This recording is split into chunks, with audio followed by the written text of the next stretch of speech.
Pag tao lang talaga ang naggamit, matagal. Oo.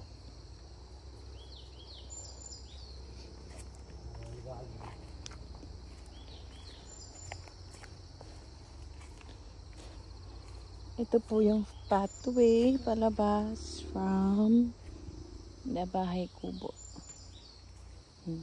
Hi, dog. Shh.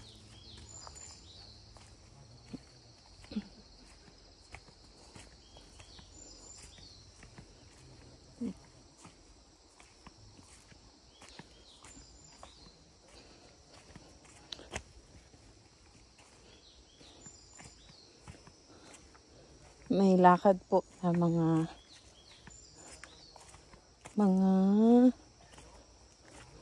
2 minutes siguro palabas sa main road.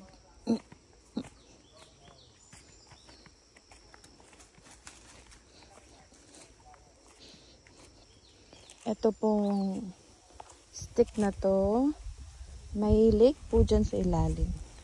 So, kailangan pa po siyang linisin.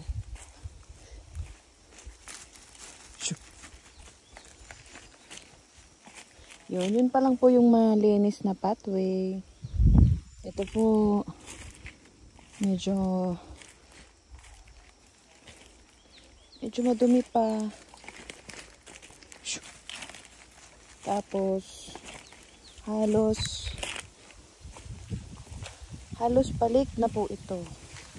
Kaya hindi na po siya malinis ng isahang linis.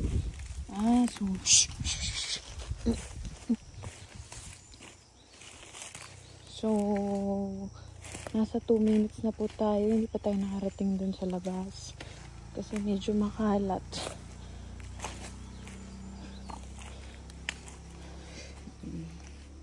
Yan po, lake po yan. Oh. Hanggang doon, mula doon, hanggang doon sa may kubo kanina. Hindi nakita sa video.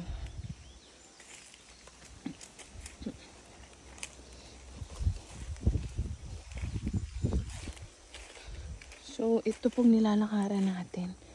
Lake na siya. Ayun na po yung daan, oh. Oh, lake na po ito.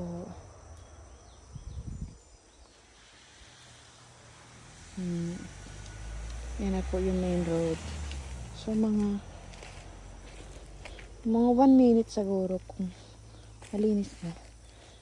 Pero dahil madumi pa siya, inabot tayo ng 3 minutes.